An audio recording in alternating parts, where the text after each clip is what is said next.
Another record, another flawless record in its own way to be broken here. Can one of the teams finally get that juicy 2-0 under their belt? Both teams need it. Hot Lady needs it in order to break away from that bottom pit of the table, and so it needs it in order to not lose track of teams like BTG, which is basically their golden opportunity here. Now, Infernal Shrines, pretty abysmal record for SOA, but once again, keep in mind that they haven't won a single map in phase 1, then in bar 1, I think, against Kiss. But yeah, bar 1. Yeah. There we go. And here is the situation where basically the reason we are emphasizing these as so important, especially for SOA, who are currently in a 4th place. Like you said, they can't afford to lose track of BTG because much like Europe, America, and Korea, China will be sending 3 teams to BlizzCon. As far as we are aware, unless it has changed. And unless there were some sneaky rule changes that we're not aware of. Yeah. China is once again going to we just heard the rules wrong. We don't know.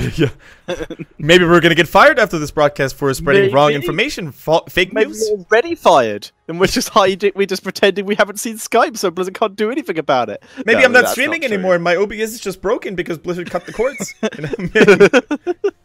Maybe that's Blizzard knocking on my door right now. So, first ban going over to SOA, they remove the Ariel. There we go. Nothing new here. And to be clear, Blizzard are not gang bosses. No. We are not fired. We thoroughly enjoy this, and we love Blizzard very much. Yes, we do. Otherwise, we probably wouldn't be casting this wonderful league week after week. For now, though, Genji. Oh, Genji makes it through. You got to be kidding me. Maybe Malthael's still a solid bad, especially against SOA.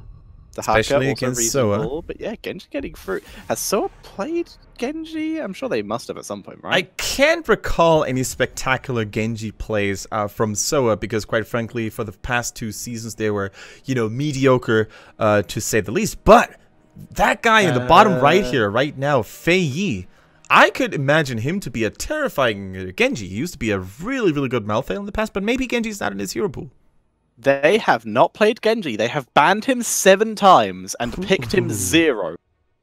Okay. So maybe some deep analysis done and some good research done by Hot's Lady predicting that they wouldn't have to ban the Genji.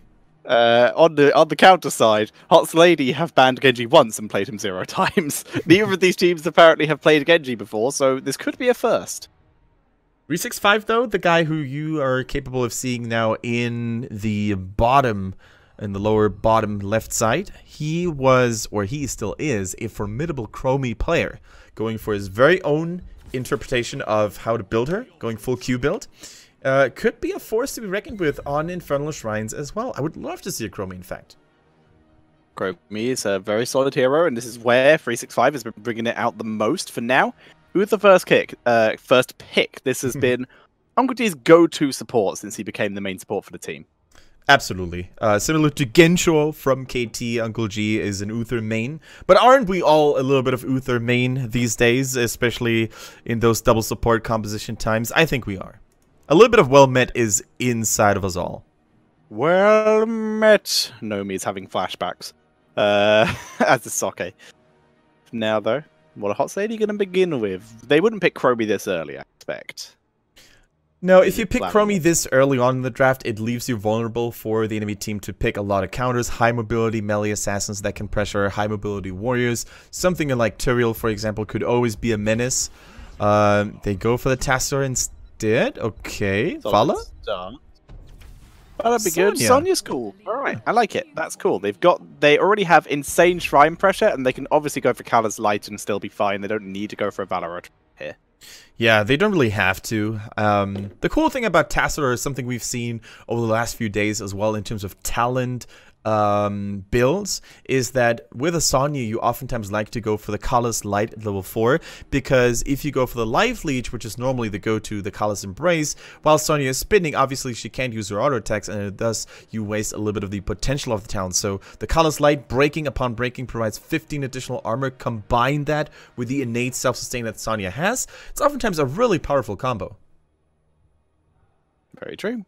Let's see if that's what they end up going for. As for now, so are using most of their time already with this pick. And these two teams, like we said, they've been completely evenly matched in the past. 1-1s all the way down. 1-1's all the way. And are we going to see a Malthael? I was going to say, Fei Yi on that Malthael has been an absolute dominant force. And keep in mind that Malthael, thanks to his Touch of Death talent in level 7, can not only cripple the combat efficiency of supports, but also self-healing capabilities like Tassador's shields, and more importantly, the Sonya spin to win. Yep, so currently 3 picks on a Malthael, 2 wins, 1 loss, and 1 ban. So a 66% win rate so far. Working out for them pretty well in the majority of games, and they already know there's going to be 2 relatively high hit point heroes in the form of Sonya and whatever second tank, because Sonya is not a main tank. Yeah, and Hots Lady, they're trying to get rid of some of the damage now, because they realize they're going to be the ones picking damage up first after the second ban phase, and they want to deny a lot of the follow-up damage here potentially for Soa. I mean, a Nubrak stun, into Uther stun, into a Greymane burst, combine that with Malthael, could be kind of scary. We see Tyrael removed. We saw CE use this to great effect against Malthael, just dropping Sank the second Tormented Souls was activated almost every time, and just 100% value denial. Definitely. Someone in chat is currently throwing in the Chagall here on the side of Hots Lady. I'm very, very skeptical towards that, though, because they have Malthael and the Anubrek, and those are already 2 very spectacular counters. The percentage damage, of course, and the Cocoon to really shut down the Chagall. If any of those teams could go Chagall, I would actually say Soa could do it. Yeah. It's not a terrible draft to go with. Let's count percentage damages. We have the Blood and Thunder, I think the talent is called.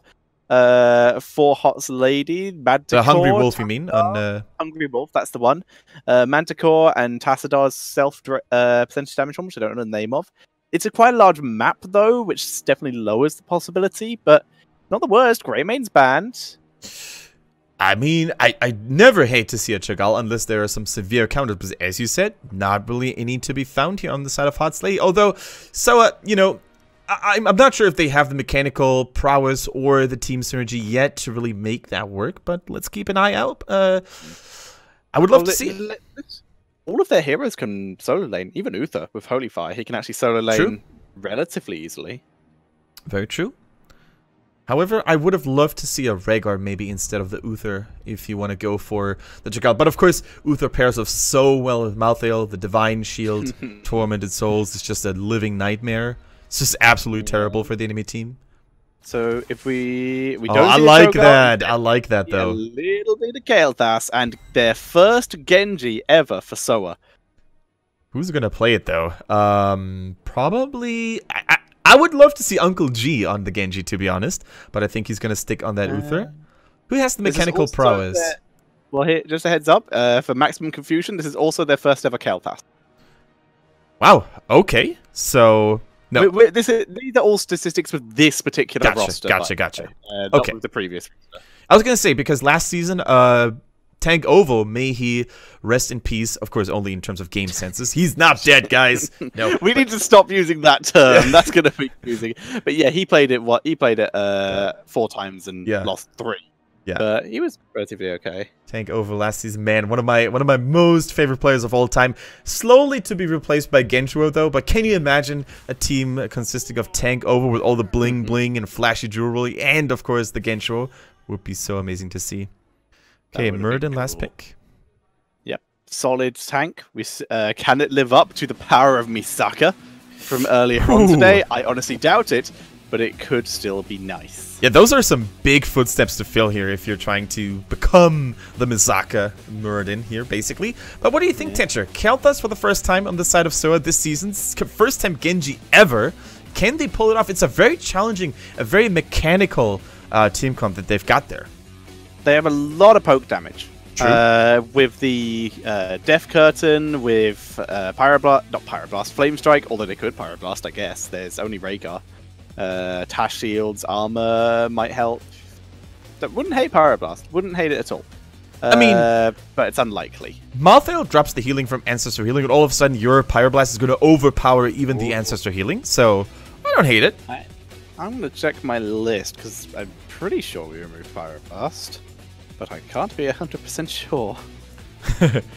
Eventually, we're going to see it, ladies and gentlemen, as both teams are getting battle ready to basically deploy themselves into Infernal Shrines, which is the first battleground. I'm super excited to see that. It traditionally, as for the recent past, it has been a good map for SOA, but can they do it once again? We're gonna find out in a bit in Game 1 between Hots Lady and Start Over Again.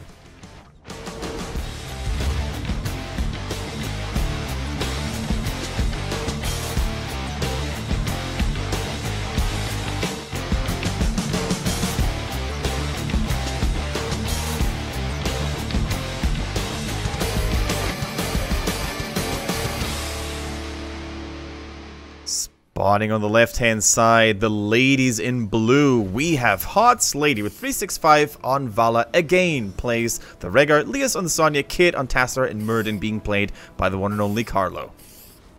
And on the right-hand side, it is going to be SOA Start Over Again with Faye on the Malthael, Uncle G on Uther, TY on Kael'thas, Spark BZ on a Nubrak, and Molly is playing Genji, their newest player. Of course, that's the one who will bring out this hero they've not played before. Also, the arrival of Malthael has reminded me that, although we've seen it in Europe, we have yet to see a Chinese Last Rites coming in, so I will add that. Wait, who picked that in Europe?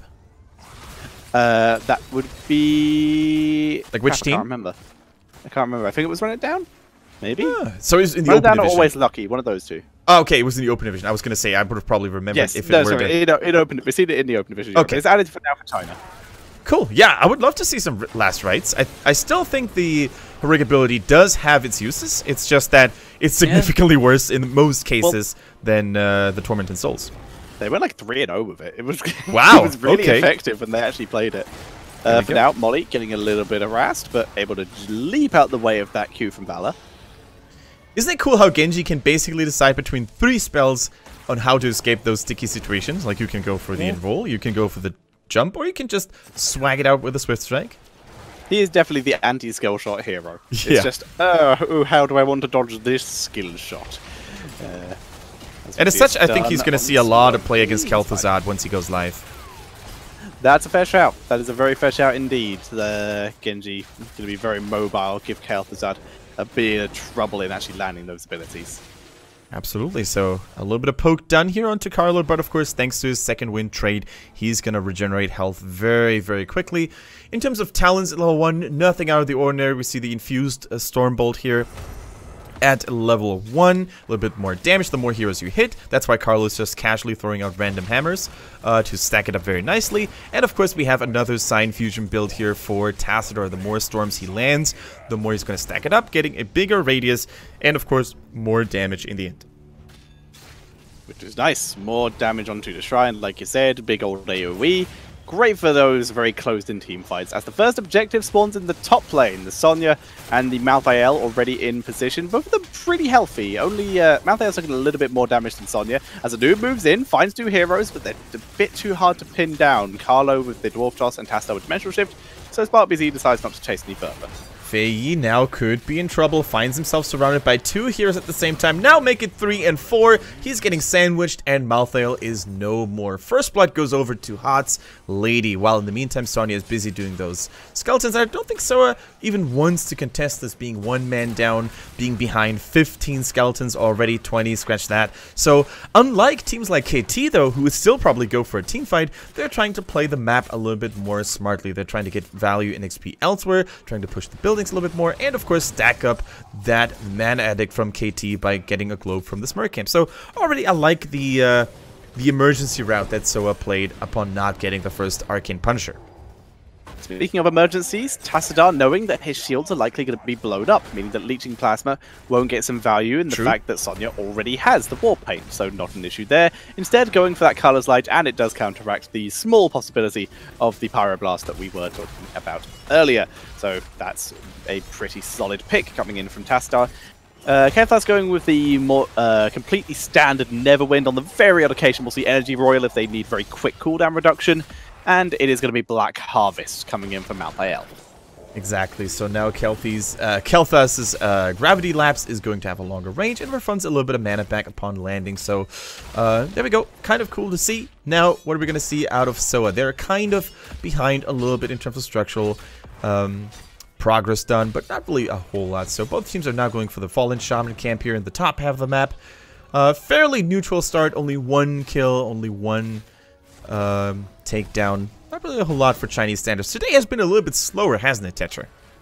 It has. It's been a little bit more chilled today. We still had some brilliant matches, especially from the one CE, RPG, etc. And of course, SBT just dominating. As we see Carlo leaping away as he takes a little bit of damage. Many Beetles coming out, chasing him down and annoying him because now he can't throw a Storm Bolt back. Yeah, very good point here. Beetles are just very, very good against skill shot dependent heroes. And SparkBZ is diving in recklessly with that burrow charge, Tetcher. He's trying to steal the camp, and that will be enough to drive Carlo back thanks to that living bomb from TY. Camp is stolen, and it is not going to be burned flesh despite the technically double tank coming in from KLDAS. Instead, he is going for that extra spreading living bomb damage. What happened to my mouth at the end of that last sentence? Living bomb damage. That was terrible. I do want to say, though, that sometimes just waking the oppression or just looking and seeming confident, like SparkBZ did with that burrow charge, causes the enemy to actually just give it up because they're like, oh, there must be follow-up, we're not ready. When in reality, Soa definitely wasn't ready to go all in on that because I think Malthael wasn't even near, whereas Sonya would have had a shorter distance to cover. So I really like those mind games sometimes from aggressive warrior plays. It is always fun to see. In those kind of situations. We do have the most standard healing reduction talent from Malthael. Yep, we do see Soa slowly move towards the point here. Lots of spread damage already coming in from Malthael. Not as many flame strikes onto the point as we would like here. Out comes a stun, which completely whiffs. Actually, I think that was clear. Actually, a lot of damage being dealt onto Murden, but so it is SparkBZ. Very, very low here. The two tank players taking heavy hits, but the difference is Carlo doesn't even need the healing fountain. He could just wait, stay a couple of seconds out of fight, and then come back in full of its glory. And once again, Soa is just getting pushed back out of the shrine fight. 365 is showing us a really impressive Valor here today. It is she just did so much damage indeed, which is cool to see. I'm enjoying it. He is just wrecking through the front line as Hot's Lady. I'm looking to try and take this fort very early in the game. Yeah, they're definitely building up a lot of pressure here. Sonya coming in from the bottom, might go for a flank, nope, but thinks twice about it and is like, I'm just gonna stay bottom, get some more value, get some more soaking in. And of course that level 10 is the reason why Soa is playing it so patiently here. But once they catch up in heroic abilities, it is going to be their time to shine here. By the way, Genji at level 7 going for the dodge here, which is normally not the go-to anymore. Normally we see a lot of perfect defense here. But since most of the damage coming in from House Lady is auto attack, physical based, I think it's a safe call to make. Yeah, that is definitely a fair decision. As we see Soa trying to get their level 10 as well. Stormbot from Carlo misses, so no more stacks for him. Uncle G forced away from that bush. Does not know who else would be hanging around that area. Does not want to get stunned up when he is the one with the cleanse. Cocoon is dropped. In comes Malthael. Tormented Souls not yet activated. Being very patient. Cocoon goes. There's the Tormented Souls immediately. Once that Cocoon is popped, moves in, and they are able to pick up Sonya. Very nicely done. Very patient with that. Oh! Genji gets another kill. Genji grabbing 2 kills. Grabbing 2 kills. The Divine Shield was exactly when it needed to land. Beautifully done. Also, big shout out to SparkBZ on that Anubrek, interrupting the Murden Dwarf toss with his burrow charge, so the Dwarf could not jump to safety. Genji just pressed RRRR, and he finished a couple of dudes. That's just what Genjis do if you can't deal with them. Very nicely done so far. From Soa, they're sort of losing in terms of the macro play, but team fights, their execution has been on point so far. Really enjoying it. It's going to be a good game. And that was basically their power spike. The power spike they needed to reach here with the Tormented Souls, the Divine Shield, the Dragon's Blade, and of course the Phoenix, providing now so much zoning capabilities, because zoning is basically, or was basically, the reason why Soa couldn't contest those shrines. Sonya Murden holding and shutting down those entrances, but now with the tools that KLDAS provides now, they're going to have so much more impact, and it wouldn't surprise me if Soa won the next team fight too, if they actually want to fight here. They're kind of spread all over the map. They are in fact spread pretty far, as you did see SparkBZ looking for Carlo there, but Carlo able to dodge without the use of the Dwarf Toss, and gains another stack on his Perfect Storm. Gains another stack indeed. Level 13 now, kind of close for Hot's Lady. Looks like they're going to get another Punisher. That would be nice for them in order to reach it. Only need 9 more, but if they get caught off guard here, we have seen teams not being able to complete it with only one skull, with only one skeleton separating them, so you never want to let your guard down. Usually in those situations, though, the enemy did have more than one skeleton in their favor. As Malthael able to get some damage, being very patient once again. Strafe dropped in, retreat, Tormented Souls, huge damage! The Phoenix and the Tormented Souls, the huge percentage damage. Genji coming in, does get killed off. Divine Shield was already expired, and they're able to take 2 kills to 1.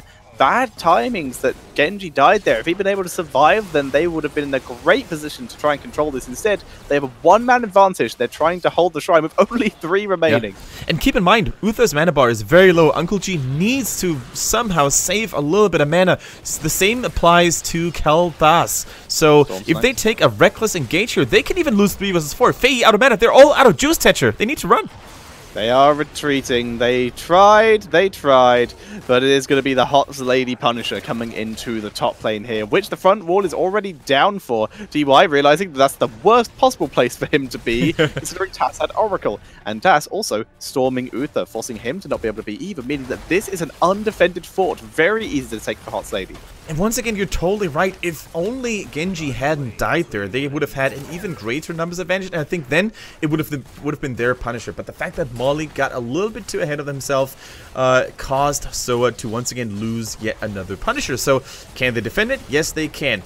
Was it necessary for them to lose it? Absolutely not. Down goes that Punisher. It did get another tower as well. So value, even more value. As we do see Kel'Thas continuing with cooldown reduction. Personally, I do prefer the Radius on this talent here, but it's still a bloody good talent. The Pyromaniac? That's the one. Personally, I prefer Fission Bomb with this particular build, but Pyromaniac means more Storms, which once again combos with the usual 60 to 20 talents in the form of the Fury of the Sunwell and Flamethrower.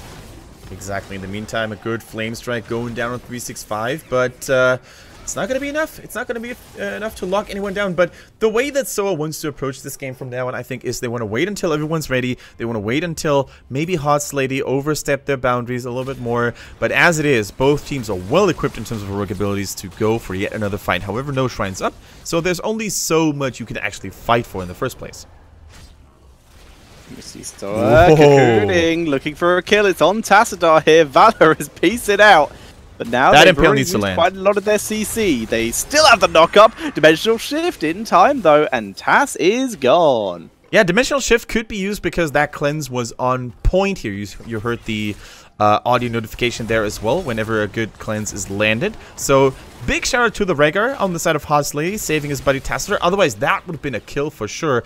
But only Cocoon and only the Phoenix being used here. Those should be ready for the next shrine phase. So, all good for Soa still. But, level 16 being a little bit closer towards the ladies. It is. They are holding once again. Soa have been winning most of the fights, but Hot Lady have been winning in the macro. They've been ahead in levels almost the entire game so far. Yeah. Who can prevail here now? Looks like Hot Lady, they want to retreat. They realize, they know that Soa is going to try and make something happen. Otherwise, they're not going to be able to fight on even terms anymore. 16 is almost there. There it is. And now Soa, they need to chill out, take a chill pill, and probably just ignore the shrine, to be honest. Just go bottom instead. Try to get a forward, try to get value elsewhere, and just let it be. Elias on the point. Tas is dropping some incredible storms to control these shrines. 9-1 already. Cocoon is dropped. Can they kill off Elias? He will be the perfect target to be the first block here. Spark BZ coming in for the body blocks, but here comes the Tormented Souls. Spark BZ gets detonated, but the Divine Shield is good. The healing reduction not actually landed in time onto Elias there. Molly's trying to come up big, but gets killed off by Muradin as they move to the backline for Kale. That's good heal by Uther, keeping him alive for the moment as he drops the living bombs. They are spreading pretty efficiently, but they don't spread for the last time, and that's a 5-for-1 in favor of Hot Lady, and they're looking for a keep. And once again, Kendrick shakes his head in disbelief. Why just can't let Chinese teams go? Why can't they let go? Why can't they be like, we're gonna push bottom, you suckers? You get that Punisher, but we're gonna get more value? Why do they always go for those 15, 16, 12, 13 fights? I just don't understand. I don't understand either, Kendrick. But either way, Hot's Lady capitalizing and taking the advantage here. They're able to grab a keep, and now they're going to grab a Punisher to push in the keep lane. There is still top and bot keep, which Soa can try and drag this Punisher to. That's not a Fury of the Sunwell for Kael'thas. That is, in fact, a Arcane Dynamo. Using the ability increases your spell power by 3% for 5 seconds, stacking up to 15. What? I didn't even know that talent existed. No, I'm just joking. Of course I did know that. But why would you cross out? Why would you purposely neglect one of the most powerful talents that KT has in his arsenal?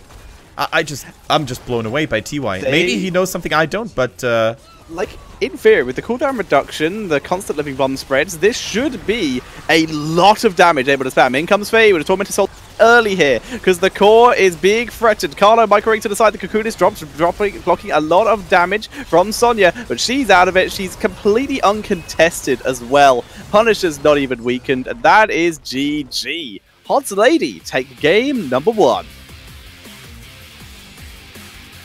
What a display here by Hot's Lady. I gotta give it to them.